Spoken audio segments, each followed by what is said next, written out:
کس مذہب میں جبرائیل سے زیادہ میکائیل کو اہمیت دی جاتی ہے؟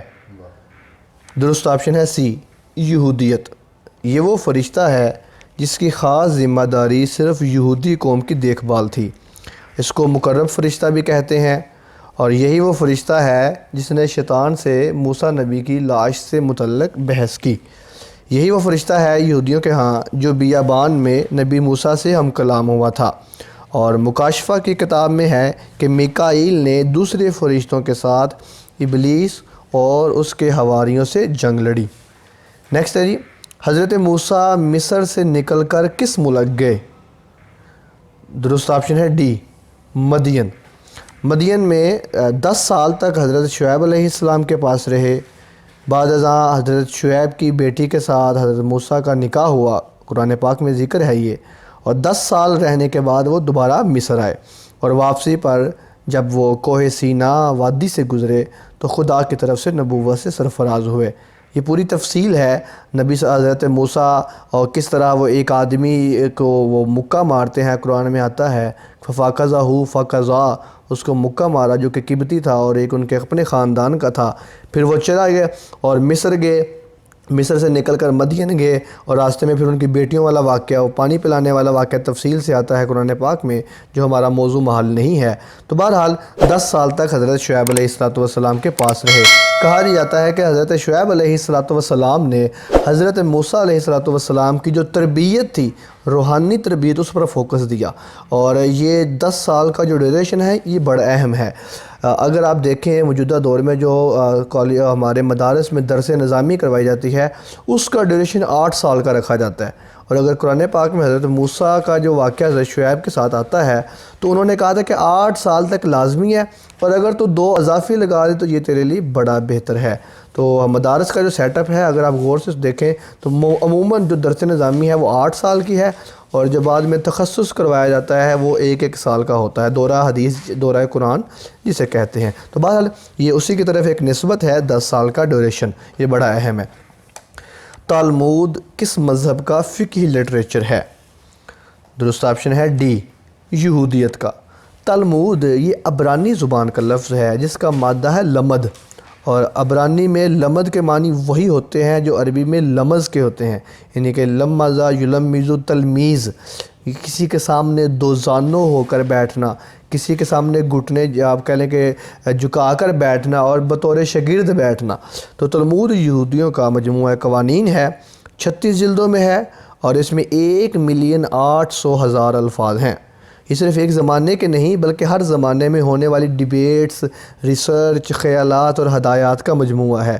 اس میں میڈیسن، اسٹرونومی، جادوگری، سیکس، ہنسی مذاق، زندگی کے دیگر تمام شعبوں کے متعلق معلومات ہیں۔ مدینہ سے یہود کے کس قبیلے کو سب سے پہلے نکالا گیا تھا؟ درست آپشن ہے اے، بنو قینقاع۔ یہ پورا ایک واقعہ آتا ہے، آپ نے سنا ہوگا، حدیث میں تفصیل میں نہیں جائیں گے ہم۔ تو نبی صلی اللہ علیہ وسلم نے شوال 2 ہجری کو یہودیوں پر حملہ کیا، یہودی قلعہ بند ہو گئے، تقریباً 15 دن تک یہ محاصرہ چلا، اور آخر یہودی نے ہتھیار ڈال دیے۔ تو نبی صلی اللہ علیہ وسلم نے کہا ٹھیک ہے آپ یہاں سے ہجرت کر دیں، یہاں سے چلے جائیں پھر آپ۔ تو آخرکار بنو قینقاع 10 شوال 2 ہجری بمطابق 624 عیسوی کو مدینہ سے جلا وطن کر دیے گئے، اور یہ مدینہ سے نکل کر ملک شام کے مقام عزرعات میں چلے گئے۔ یہودیوں کے قبیلے بنو نذیر کو مدینہ سے کب جلا وطن کیا گیا؟ درست آپشن ہے سی، 4 ہجری۔ مدینہ کا یہ سب سے بڑا قبیلہ تھا جو وادی بطحان میں آباد تھا، اور یہی وہ قبیلہ ہے جس نے نبی صلی اللہ علیہ وسلم پر چٹان گرا کر انہیں شہید کرنے کی کوشش کی گئی۔ انہوں نے خلاف ورزی کی، اور 15 دن تک یہ بھی قلعہ بند رہے، لیکن آخرکار ان کو جلا وطن کر دیا گیا۔ اس جلا وطنی کا ذکر قرآن پاک میں بھی موجود ہے، سورہ حشر میں آیت نمبر 2 میں، اور یہ بہت MCQ سے اہم ہے۔ یہ ایک دفعہ PPSC کے پیپر میں پوچھا بھی گیا تھا کہ سورہ قرآن پاک کی کس صورت میں بنو نذیر کے جلا وطنی کا ذکر ہے۔ ان کو اللہ کے نبی نے کہا کہ ٹھیک ہے تم جاؤ، یہاں سے چلے جاؤ، لیکن جو کچھ ساتھ لے کے جا سکتے ہو چلے جاؤ۔ تو کہا رہا تھا کہ ان کے ساتھ انہوں نے جتنا ان کے سامان اونٹوں پر آ سکتا تھا انہوں نے لاد لیا، اور باقی جو بچ گیا تھا انہوں نے، اب دیکھیں یہودیوں کا ذہن چیک کریں کہ جاتے وقت بجائے اس کے کہ اپنا سامان اصلی حالت میں چھوڑ کر جاتے، انہوں نے وہ خراب کرنا شروع کر دیا کہ مسلمانوں کے کام بھی نہ آئے۔ اچھے بھلے گھر اپنے ہاتھوں سے توڑنے شروع کر دیے، اچھے بھلے لگے درخت انہوں نے اکھاڑنے اور جلانے شروع کر دیے، صرف کس لیے کہ ہمارے بعد کہیں مسلمانوں کے کام نہ آ جائے۔ تو اسی کا بنو نذیر کا ذکر قرآن پاک کے سورہ حشر سورۃ نمبر 2 میں ہے۔ قرآن میں احکام عشرہ کس صورت میں ہیں؟ درست آپشن ہے ڈی، سورہ الانعام اور بنی اسرائیل۔ یہ احکام عشرہ 10 احکام ہیں جو قرآن میں بھی ہیں اور آپ کہہ لیں کہ قرآن تورات میں بھی ذکر کیے گئے ہیں۔ شرک نہیں کرنا، قتل نہیں کرنا، زنا نہیں کرنا، چوری نہیں کرنی، جھوٹ نہیں بولنا، والدین کا احترام کرنا ہے، خدا کی عبادت، ہمسایوں کا خیال، جھوٹی گواہی سے بچنا اور خدا کا عزت سے نام لینا ہے۔ اب دیکھیں یہ وہ احکامات ہیں جو تورات میں ہیں اور قرآن پاک میں بھی ان احکام عشرہ کا بار بار ذکر کیا جاتا ہے۔ تو یہ بھی ہم سے ایک دفعہ PPSC میں پوچھا جا چکا ہے کہ احکام عشرہ کس صورت میں ہیں۔ تحریک صہیونیت کس مذہب کی تحریک ہے؟ درست آپشن ہے اے، یہودیت۔ صہیون جو لفظ ہے یہ عبرانی چیان یا لفظ صہیونزم سے اخذ ہے جو یروشلم سے منسوب ہے۔ صہیونزم، یروشلم، یہ تلفظ ان کا وزن میں آپ کہہ لیں کہ ساؤنڈ میں تھوڑا سا مکس لگتا ہے۔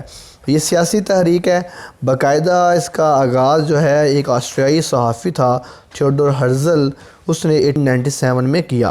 صہیون دراصل یروشلم کے قریب ایک پہاڑی ہے۔ یہ پہاڑی دیوار براق یا دیوار گریا سے 850 میٹر جنوب مغرب میں مزار داؤد کے پاس واقع ہے۔ نیکسٹ تحریک صہیونیت کی بنیاد کس صحافی نے رکھی تھی؟ درست آپشن ہے سی، تھیوڈور ہرزل۔ اسے بابا جدید سیاسی صہیونیت یا آپ کہہ لیں کہ اسرائیل کا روحانی قائد کہا جاتا ہے۔ ہرزل نے ایک صہیونی یعنی کہ یہودی تنظیم قائم کی اور یہودی ریاست کے قیام کے لیے فلسطین کی جانب یہود کی ہجرت کی بھرپور حمایت اور تائید کرتا رہا۔ یہ بیسیکلی ایک صحافی تھا اور اس نے ایک کمپین چلائی۔ کمپین کس لیے چلائی کہ جو یہودی ہیں ان کے لیے ایک الگ وطن حاصل ہونا چاہیے۔ اس نے 2 پوائنٹ رکھے تھے سامنے، یا تو ارجنٹینیا ہو، اگر ارجنٹینیا نہیں تو پھر فلسطین ہو، اور اس نے پھر پوری دنیا کے یہودیوں کو موٹیویٹ کیا کہ آپ سارے ہجرت کریں فلسطین کی طرف۔ اور اگرچہ یہ اسرائیل کے قیام سے پہلے ہی مر گیا تھا، لیکن آج بھی اس کو بابا اسرائیل سمجھا جاتا ہے اور اسے یہودی ریاست کا بانی قرار دیا جاتا ہے۔ تھیوڈور ہرزل کی مشہور کتاب کا نام کیا ہے؟ درست آپشن ہے ڈی، دا جیوش اسٹیٹ۔ اسی کے ساتھ ہی ہمارے آج کے لیکچر کا اختتام ہوتا ہے۔ آپ کی سماعتوں کا بہت بہت شکریہ۔ اللہ حافظ الناصر۔